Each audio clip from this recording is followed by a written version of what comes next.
Mis amados hermanos, la semana pasada hemos concluido el libro de Hebreos y durante la semana he estado meditando y orando precisamente buscando la voluntad del Señor para ver qué es lo que Él quiere compartir con su iglesia en esta semana. Y meditando en ello, he encontrado una carta de ánimo en medio de la aflicción. Una carta de ánimo en medio de la aflicción. Vamos a comenzar a partir del día de hoy a pasar por el libro de Primera de Pedro. Hasta este momento hemos visto la pluma de Juan, el discípulo amado, cuando vimos el libro completo de Juan. También vimos a Santiago en su momento, vimos al apóstol Pablo en Colosenses, también vimos al apóstol Pablo en Hebreo. Pero nos faltaba probablemente el más prominente de los discípulos, por lo menos el de más personalidad, Pedro. Así que les invito a que puedan buscar ahí en sus hogares el libro de Primera de Pedro. Vamos a comenzar a ver esta carta. El sermón de hoy lleva por título Una carta de ánimo en medio de la aflicción, y vamos a cubrir de los versículos 1 al 12. La idea no es al ser algo muy profundo, sino que sea más bien orientado al ánimo que el Señor quiere darnos en este día, en estos tiempos, en la aflicción.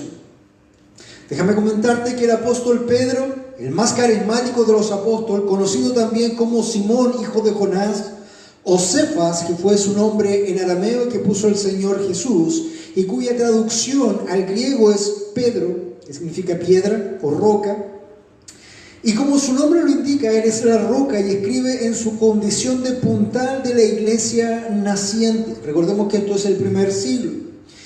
Esta carta que escribe el apóstol Pedro se la dicta a Silas. ¿Recuerda a Silas? También conocido como Silvano, el siempre fiel compañero de misiones y ministerio del apóstol Pablo. Ahora está tomando dictado precisamente de lo que el apóstol Pedro le está diciendo. Pedro no escribe de su puño y letra esta carta, sino que él la dicta y Silas empieza a trabajar precisamente como un escribano de Pedro.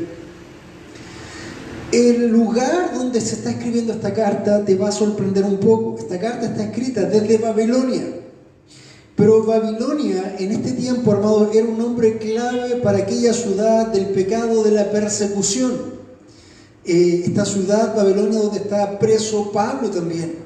Por lo tanto, Pedro está escribiendo desde la ciudad de Roma. En este momento está en Roma escribiendo esta carta, por lo menos dictándosela a Silvano. Y esto más o menos lo escribió en el año 62 al 64 después de Cristo, poco tiempo antes de morir. Pedro ya estaba un poco avanzado en años. Esta carta es una circular para hacer llegar a todas las iglesias de lo que hoy conocemos como Turquía, o como el apóstol en manos de Silas cita Ponto, Galacia, Capadocia, Asia y Bitinia, y que pasa tiempos duros de destierro.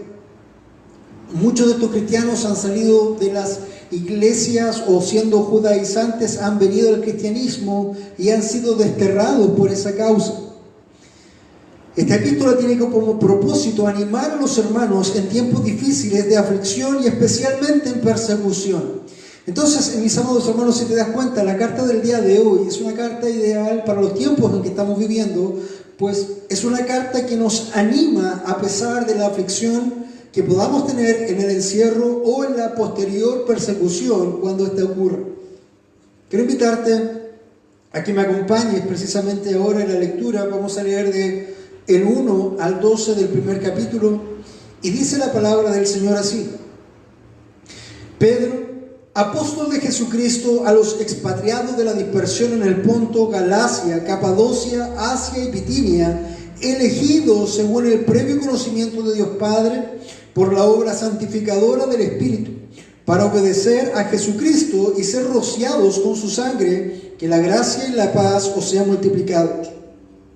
Bendito sea el Dios y Padre de nuestro Señor Jesucristo, quien según su gran misericordia nos ha hecho nacer de nuevo una esperanza viva mediante la resurrección de Jesucristo de entre los muertos, para obtener una herencia incorruptible, inmaculada y que no se marchitará, reservada en los cielos para vosotros, que sois protegidos por el poder de Dios mediante la fe para la salvación que está preparada para ser revelada en el último tiempo, en lo cual os regocijáis grandemente, aunque ahora por un poco de tiempo, si es necesario, seáis afligidos con diversas pruebas, para que la prueba de vuestra fe, más preciosa que el oro que perece, aunque probado por fuego, sea hallada, que resulte en alabanza, gloria y honor en la revelación de Jesucristo, a quien sin haberle visto le amáis, y a quien ahora no veis, pero creéis en Él, y os regocijáis grandemente con gozo inefable y lleno de gloria, obteniendo como resultado de vuestra fe la salvación de vuestras almas. Y acerca de esta salvación, los profetas que profetizaron de la gracia que vendrá a vosotros diligentemente inquirieron e indagaron, procurando saber qué persona o tiempo indicaba el Espíritu de Cristo dentro de ellos al predecir los sufrimientos de Cristo y las glorias que seguían. A ellos les fue revelado que no se servían a sí mismos, sino a vosotros en estas cosas que ahora os han sido anunciadas mediante lo que os predicaron el Evangelio por el Espíritu Santo, enviado desde el cielo, cosas a las cuales los ángeles anhelan mirar. Amado Dios, vamos delante de su presencia una vez más dando gracias por este día. Queremos rogarte, Señor, que tú seas tomando el control de este predicador. Que este predicador, Señor, no sea un estorbo para lo que tú quieres hacer en esta mañana, para tu iglesia, para tus hijos, para tu congregación, Señor. Que tú seas obrando y ministrando, poniendo el bálsamo necesario para cada uno de nosotros que están escuchando en esta hora y que son parte de tu iglesia. Señor amado, queremos clamar para que con temor y temblor tú nos seas dirigiendo y seas presentando tu palabra, Señor, a tus hijos. Que tu Espíritu Santo, Señor, obre en cada uno de nosotros para tu mayor gloria, en el nombre de Jesús. Amén y amén. Entonces, esta carta es una carta de ánimo en la aflicción. Hemos tomado 12 versículos que aparentemente son largos, pero Pedro realmente en esos versículos ha desarrollado una idea que tiene varias cosas. Queremos ir trabajando en esas ideas precisamente para que te sea a ti también una carta de ánimo en la aflicción. El primer punto que nosotros vamos a ver y vamos a meditar en esta mañana es los elegidos de Dios. A los elegidos de Dios. Primera de Pedro 1 y 2 nos dice: Pedro, apóstol de Jesucristo, a los expatriados, ¿qué quiere decir? A los que fueron sacados, a los que fueron echados de sus tierras, de la dispersión en el Ponto, Galacia, Capadocia, Asia, Bitinia, que era Turquía, lo que nosotros conocemos hoy. Lo importante de lo que quiero compartir en esta mañana con ustedes en este punto es que estos expatriados son elegidos. Hermano amado, acá Pedro le está escribiendo a los escogidos. ¿A qué escogidos? ¿A qué elegidos? A los elegidos según el previo conocimiento de Dios Padre. Quiero que noten lo siguiente. En estos versículos dice: elegidos según el previo conocimiento de Dios Padre por la obra santificadora del Espíritu para obedecer a Jesucristo y ser rociados con su sangre. Si te fijas, Pedro acá invoca a la Trinidad completa y los muestra en cada uno de sus roles. Por ejemplo, Dios Padre es el que escoge o que ha escogido desde antes de la fundación del mundo. Aquí lo pone como el previo conocimiento, pregnosis o prognosis. Entonces, Dios Padre es el que ha cumplido la tarea de escoger. ¿Escoger a quién? ¿A todo el mundo? No, mi amado hermano. Dios no ha escogido a todo el mundo para salvación. Dios Padre, antes de la fundación del mundo, ha escogido a un número muy grande, pero limitado, de personas que Él va a comprar para traerlos a sí mismo. Eso lo hace desde antes de la fundación del mundo y lo hace precisamente Dios Padre. Luego dice: por la obra santificadora del Espíritu. Es el Espíritu Santo precisamente el que va a través de los tiempos trayendo y juntando a cada uno de estos escogidos. Y en este tiempo Pedro está hablando a esos escogidos en ese tiempo, en el año 62 después de Cristo. Hoy día estamos en el año 2020 y todavía hay escogidos de Dios para salvación en el mundo. Probablemente tú seas uno de ellos. Luego dice, para obedecer a Jesucristo y ser rociados con su sangre. O sea, el Espíritu Santo hace la obra santificadora para que estos escogidos de Dios obedezcan. Hermano, tú no puedes obedecer por tu propio criterio, tú no puedes obedecer por tu propia voluntad, porque estás muerto en tus delitos y pecados antes de ver a Cristo. Por lo tanto, es el Espíritu Santo el que te trae para que puedas obedecer al Señor Jesucristo. ¿Y eso qué implica?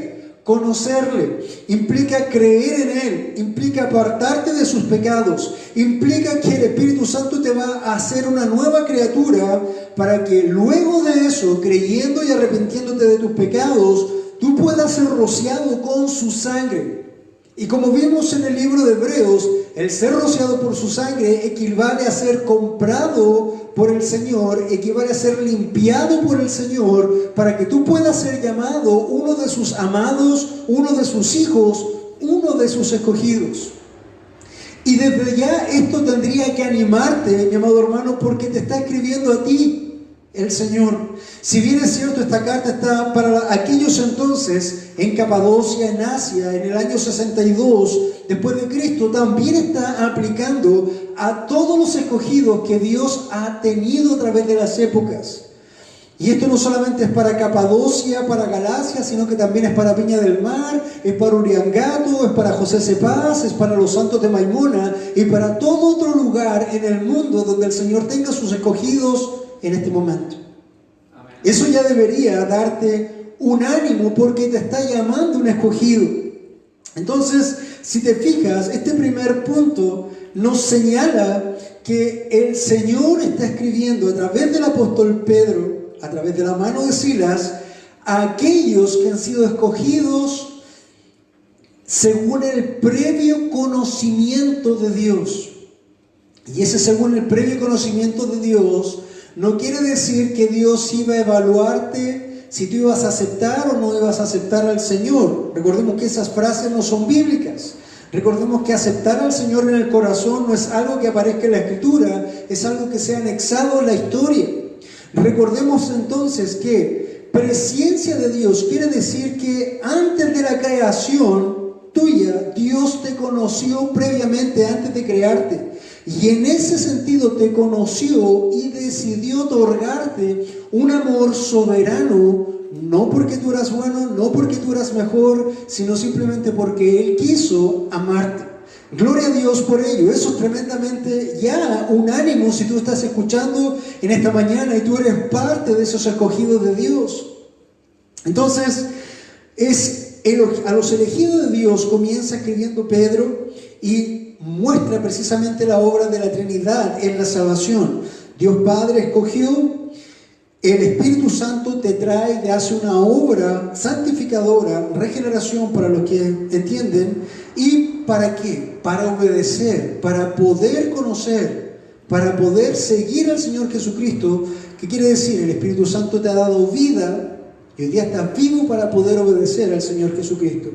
Gloria a Dios porque hemos sido rociados por su sangre y por ello hoy podemos disfrutar de ser llamados escogidos de Dios Padre.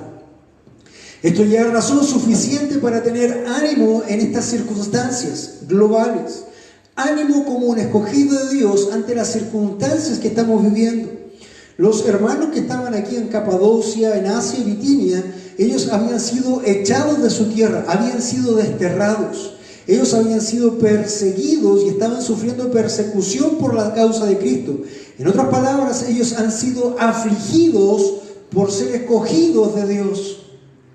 Así como nosotros, de alguna otra forma, hoy día estamos pasando alguna dificultad en nuestras vidas, en nuestras casas, como decía nuestro hermano Marco o nuestro hermano Mario en sus oraciones. Cierra esta salutación Pedro diciendo que la gracia y la paz os sean multiplicadas. Piensa en ello, hermano. Ante un posible desánimo por la aflicción, el apóstol termina diciendo en este saludo que la gracia de Dios, hermanos, que la gracia de Dios que ha sido otorgada en ti y la paz de Dios que puedes disfrutar sea multiplicada. ¿Qué quiere decir? A mayor aflicción, entonces también tú puedes disfrutar de mayor gracia y mayor paz.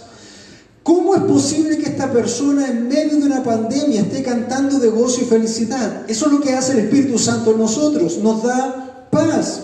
¿Cómo es posible que esta persona, a pesar de las necesidades, pueda estar dándole a otros?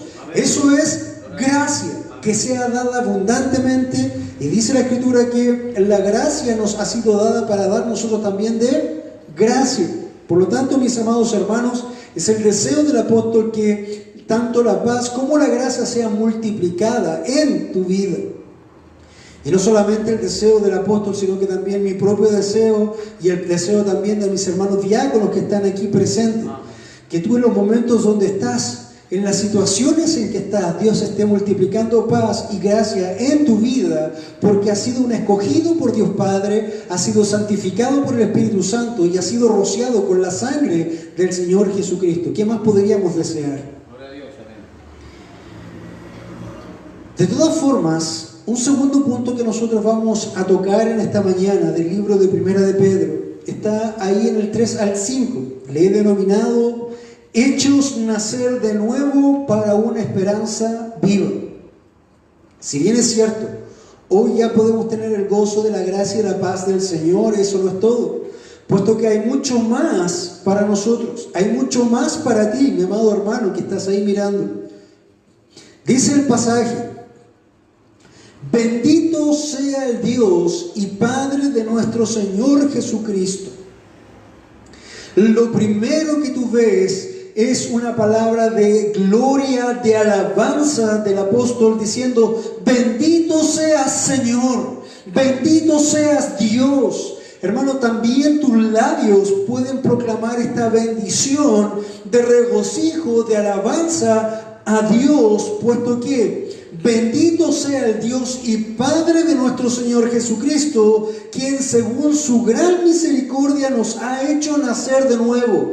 Gloria a Dios, Señor, porque yo estando muerto en mis delitos y pecados, me has hecho nacer de nuevo para una esperanza viva. Yo estaba muerto, mas ahora puedo vivir. ¿Cómo no glorificar al Señor con tu boca? ¿Cómo no bendecir el nombre del Señor?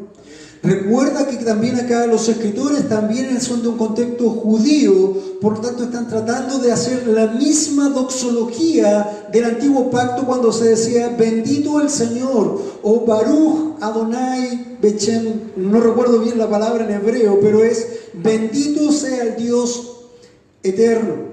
Pero ahora fíjate que el apóstol Pedro también está anexando en esa misma doxología el nombre del Señor Jesucristo.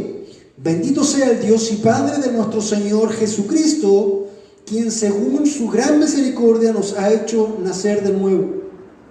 Cuando el apóstol Pedro señala aquí e incluye al Señor Jesucristo, esa palabra Señor en griego es kurios, que significa Señor, pero no solamente Señor como el Señor de un señorío en un fondo, sino que esta palabra tiene una connotación mucho mayor. En latín sería el dominus, el que domina. ¿Qué quiere decir esto?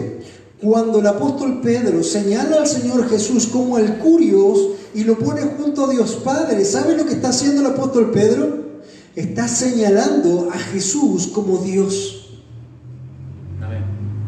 Y eso ya es tremendamente impactante para la audiencia judía primariamente, porque está usando la doxología de Dios, de Yahweh en el antiguo pacto, y la está uniendo al Señor Jesucristo, reconociéndole a Él también como el kurios, como el Señor, como Dios. Gloria a Dios por ello, quien en su gran misericordia nos ha hecho nacer de nuevo. Si te fijas, mi amado hermano, cada uno de nosotros estaba muerto. Cada uno de nosotros estaba contaminado y condenado al infierno. Cada uno de nosotros estaba gustando las garras de Satanás sobre nuestras vidas. ¿Recuerdas de dónde el Señor te ha tomado? Quizás el Señor te ha tomado de angustia, de depresión. Quizás el Señor te ha tomado de alcohol o de drogas. Quizás el Señor te ha tocado de lujuria o de sexo ilícito. Yo no sé, hermano, de dónde el Señor te ha tomado, pero una cosa sé: bendito sea el Señor y Padre de nuestro Señor Jesucristo, que te ha hecho nacer para una esperanza viva. Tú sabes mejor que nadie de dónde el Señor te tomó y en qué lugar, en qué tiempo de tu vida Él te dio vida cuando estabas muerto. Y sabes dónde estabas.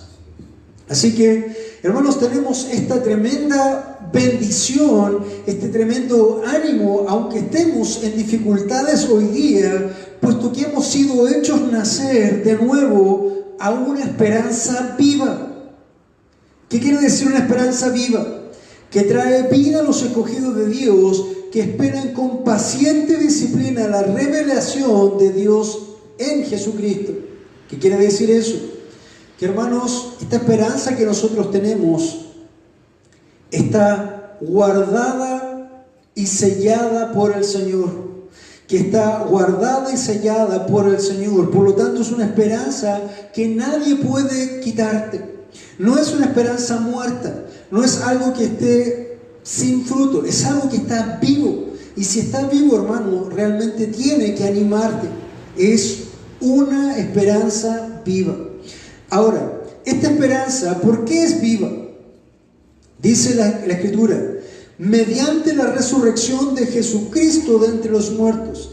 Hablaba hermano Marco al principio de este hombre Lee Strobel, que, como él decía, su forma de pensar era atea. Era una persona que confiaba en los hechos, the fact. Entonces, como él tenía una posición atea, y cuando su esposa empieza a venir al cristianismo, él quiere sacarla de las mentiras de esta fábula cristiana, de esta fábula del libro de cuentos y de esta fábula del Dios resucitado, y no encuentra ninguna otra cosa que precisamente pensar en cómo destruir esa fe en su esposa. Y piensa: si yo puedo destruir la Escritura, si yo puedo destruir la resurrección de Cristo, que es el eje central del cristianismo, entonces voy a poder evaluar y decirle a mi esposa: eso era mentira. Y él comienza en una labor muy ardua para tratar de destruir el mito de la resurrección de Jesucristo.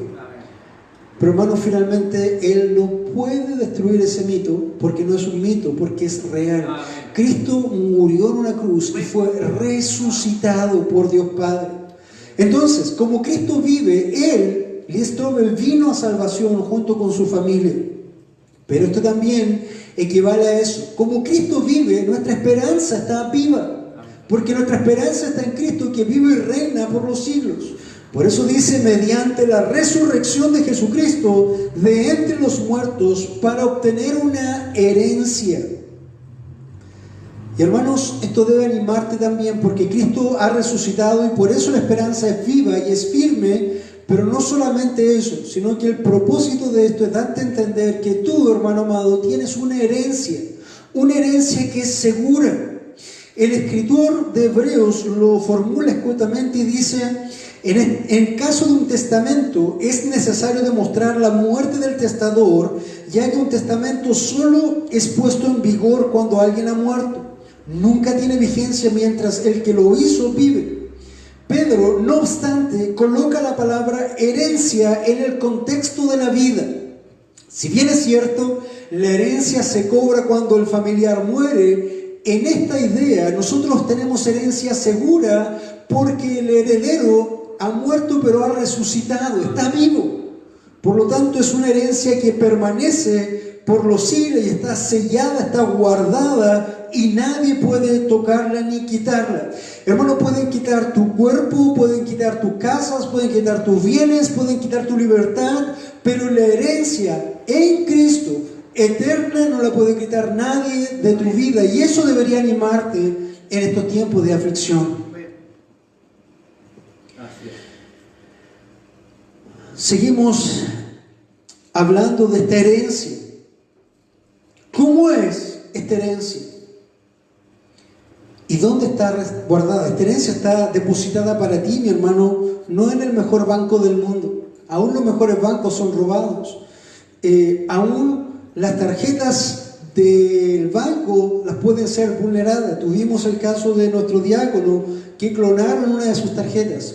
Por lo tanto, en este mundo no hay tarjeta segura, no hay cuenta segura, no hay banco segura, pero la herencia, hermano, que tienes tú está segura porque no está en esta tierra donde el hollín y el ladrón corrompen, sino que está en los cielos. Es una herencia que nadie puede tocar. Y dice la Escritura que esta herencia es incorruptible, no se puede corromper, no va a pérdida.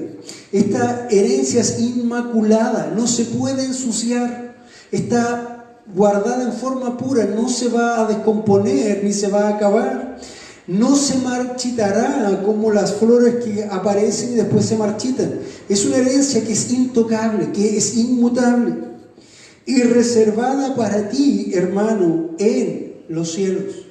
Si tú eres un escogido de Dios, si tú eres un amado del Padre, limpiado por el Espíritu Santo y rociado en la sangre de Jesucristo, entonces tú has nacido de nuevo para esta esperanza viva y esta herencia es tuya. Hermano, tienes una herencia. Muchas veces uno está pensando, ¿qué haría si se ganara una lotería? ¿Qué haría si ganara más dinero? Probablemente tú pensarías en comprarte una casa, comprar un auto, cambiar a los hijos de escuela, no sé. Pero hermano, tú eres rico en el Señor, tienes una herencia que no se puede comparar con ninguna riqueza que está en esta tierra y la posees ya. Entonces, esto debería animarte en tiempos de aflicción. Está reservada para ti en los cielos. En forma simple, es una herencia que nunca puede acabarse, no puede echarse a perder, no puede marchitarse. Y esa herencia está reservada en los cielos para ti. Ahora, no solamente está la herencia guardada, sino que escucha lo que dice el versículo 5. Si lo puedes leer ahí con tus ojos, dice que sois protegidos. Tú estás protegido por el poder de Dios mediante la fe. No solamente tienes una herencia que es imperecedera, sino que tú también eres protegido. Esa palabra protegido ahí es froureo, que quiere decir, es un término militar que puede significar que ya sea proteger a alguien en peligro o impedir que alguien se escape. Eres como un testigo guardado, un testigo protegido. Hay milicias alrededor tuya que están guardándote. Hermano, no sé ¿en qué cosa estás pasando hoy día en tu caso? No sé qué estás sufriendo, pero si estás sufriendo, recuerda esto: tienes una herencia en los cielos. Y también, mi amado hermano, tú mismo eres protegido por el Señor, por el poder de Dios mediante la fe. Si recuerdas un pasaje que decía, ¿quién puede tocar a los escogidos de Dios? Si Dios es por nosotros, ¿quién contra nosotros? Mi amado hermano, esto aplica también a los escogidos. Un escogido de Dios va a llegar a Dios sí o sí. No importa la muerte, las dificultades, ni los ángeles, ni lo profundo, ni la vida, ni la muerte. Él va a llegar a Dios porque está guardado. ¿Quién podría tocar a un escogido de Dios, hermano? Solamente Dios, si lo permite, con un propósito, y es lo que la carta quiere mencionar también. Entonces debes recordar que eres uno protegido, estás siendo protegido del peligro por el poder de Dios mediante la fe. Quiere decir que estamos escudados por el poder de Dios por medio de la fe. Dice, ¿para qué estáis protegidos? ¿Y cuál es el poder que te guarda? Para la salvación que está preparada para ser revelada. Dios te guarda en esa salvación que ya te preparó.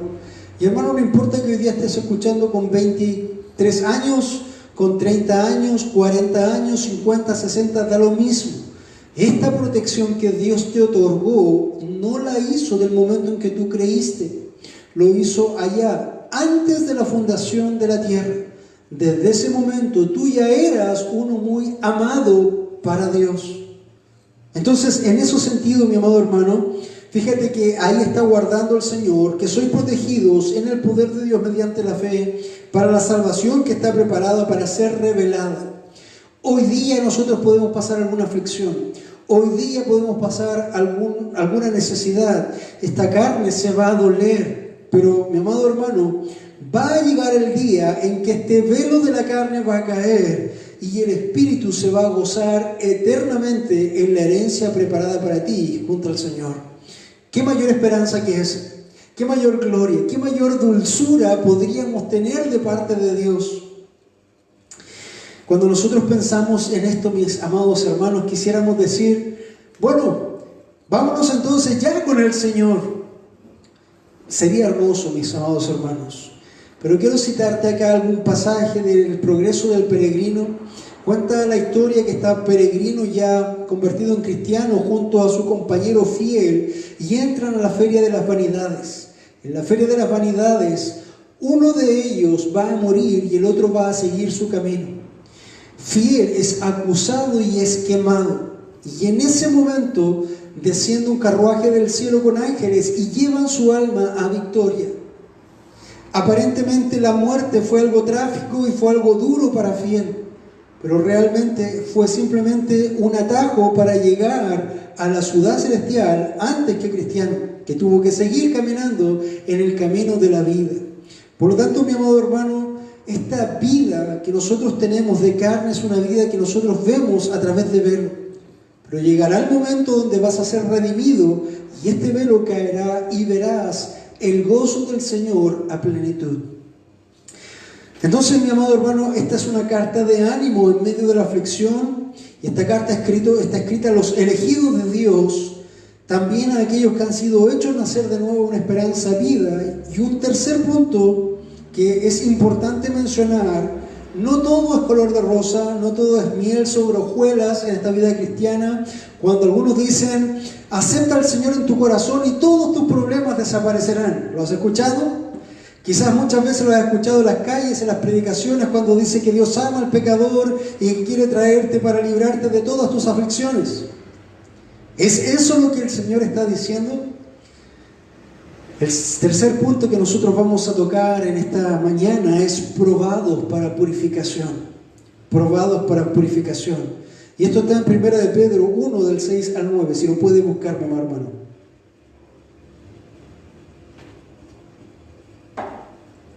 1 de Pedro 6 al 9.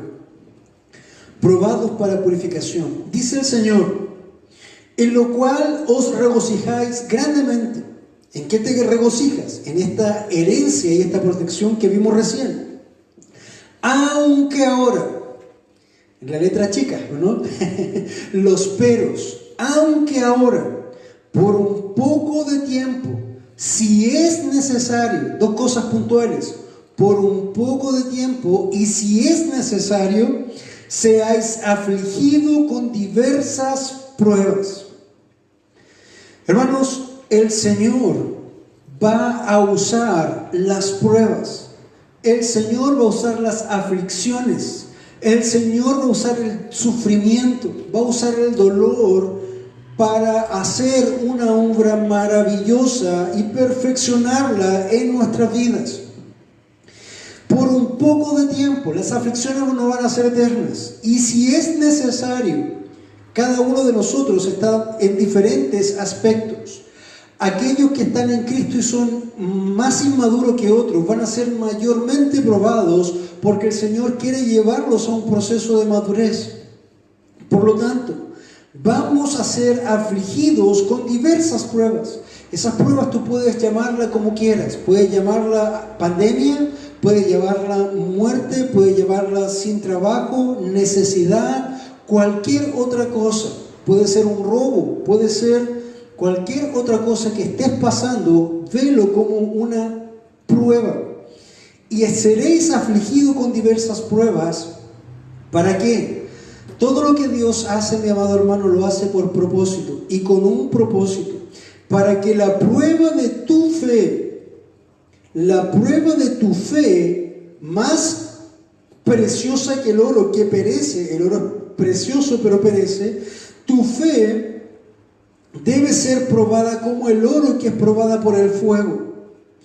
Y cuando esa fe es probada, hermano, al salir de la prueba, tú eres más limpio.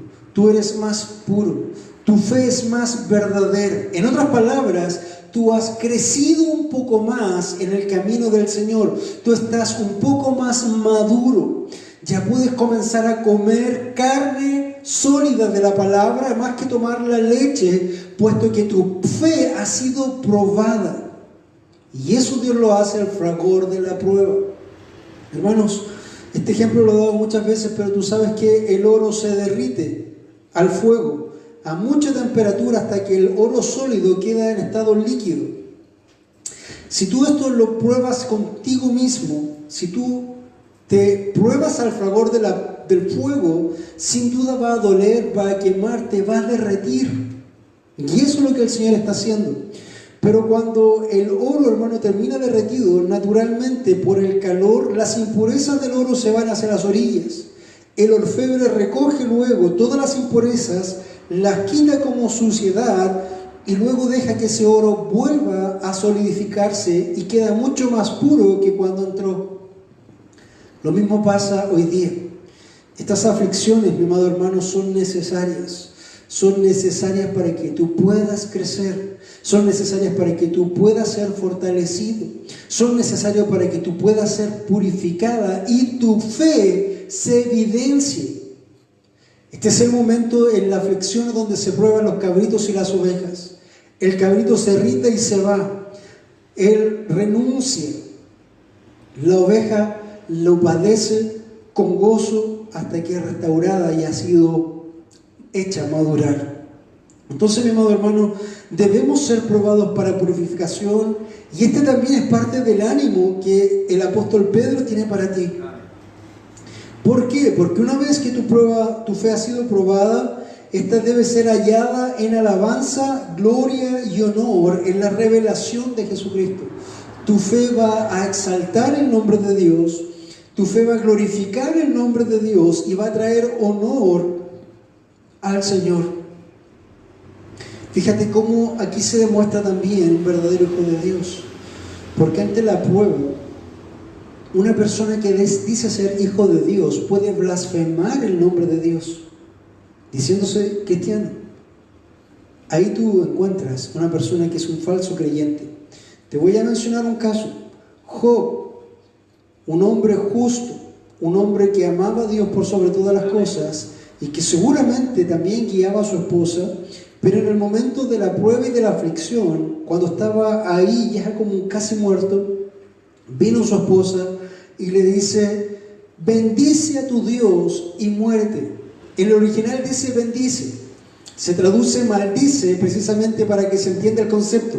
Maldice a tu Dios y muérete. Muchas veces en la prueba, hermanos, tu propio corazón debe pensar, o quizás pueda pensar en esto, en renunciar, en dejar a Dios. ¿Cómo un Dios tan grande y tan amoroso me puede estar haciendo esto? Hermano, lo está haciendo precisamente porque es grande y es amoroso, y porque necesita corregirte, necesita ordenarte, necesita purificar y probar tu fe. Entonces, esto es de esperanza precisamente porque nosotros, después de la prueba, vamos a glorificar el nombre del Señor, a aquel que sin haberle visto hemos amado y que ahora no vemos, pero creemos en Él. ¿Tú crees en el Señor Jesucristo? En este momento donde todas las naciones están bajo esta pandemia, la pregunta: ¿y dónde está Dios? Hermanos, el Señor está y está reinando. Amén. No hay nada que escape a su control. Y dice: y se regocijen grandemente con gozo inefable y lleno de gloria. Nos podemos regocijar en Dios saliendo de estas pruebas, obteniendo, este es el propósito, obteniendo como resultado de vuestra fe la salvación de vuestras almas. Esto no quiere decir que tú eres salvo cuando termina la prueba. Esto quiere decir que la prueba ha probado aquella salvación, y esta salvación está puesta para que el día que efectivamente podamos tenerla ya en mano. Hoy día nosotros tenemos una salvación, pero no la gustamos por completo porque todavía tenemos este cuerpo de pecado. Todavía tu carne lucha contra ti. Si bien es cierto, tú has sido redimido, tu carne no lo ha sido, por lo tanto todavía no puede disfrutar la plenitud.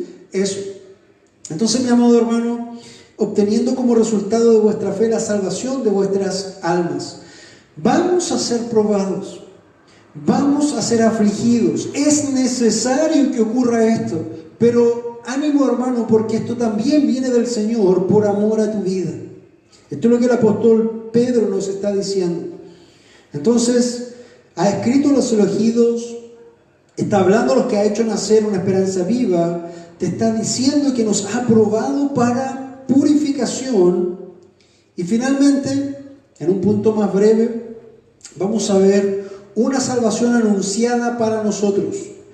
Primero de Pedro 1 del 10 al 12 nos dice que toda la salvación de la que está hablando Pedro había sido profetizada por los profetas que diligentemente inquirieron e indagaron, y ellos procuraban saber en qué persona y en qué tiempo el Espíritu de Cristo estaba ahí.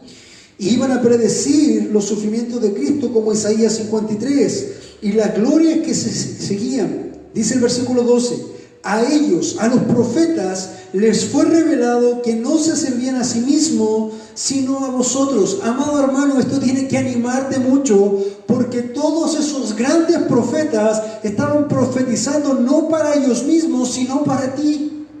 Para que tú pudieras conocer, para que tú pudieras ver, para que tú pudieras gustar la presencia del Señor en tu vida, la presencia del Señor en la historia.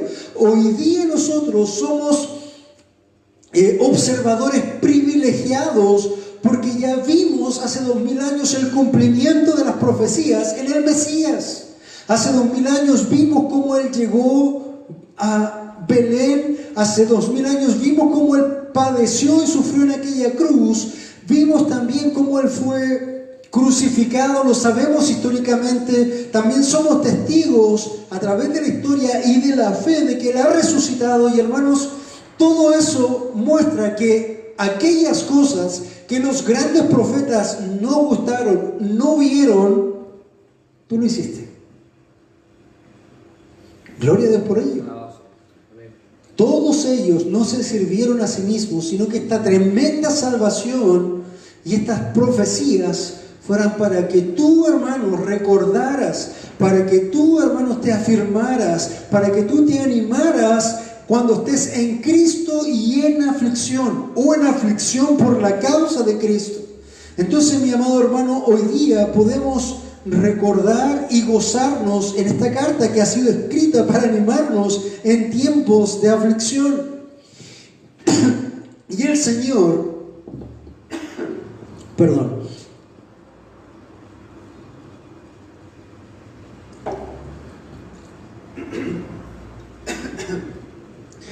y el Señor a través de Pedro y de Silvano quiere en esta mañana, mi amado hermano que estás mirándome ahí en tu hogar, quiere animarte porque tú eres un escogido de Dios. Ten gozo, anímate en la aflicción porque tú eres un escogido de Dios. En esta mañana el Señor quiere animarte ahí donde estás, porque tú has sido hecho para nacer de nuevo, para tener una esperanza viva y una herencia incorruptible. Hermano, esto es lo que el Señor quiere darte el ánimo para que tú recuerdes que tú has sido hecho nacer de nuevo para una esperanza viva y que tienes una herencia incorruptible. El Señor en esta mañana, hermano, a través de Pedro también quiere animarte y te dice, ten ánimo porque serás probado, pero esta prueba es para purificación, pero no es para siempre, no es eterna, es un breve tiempo.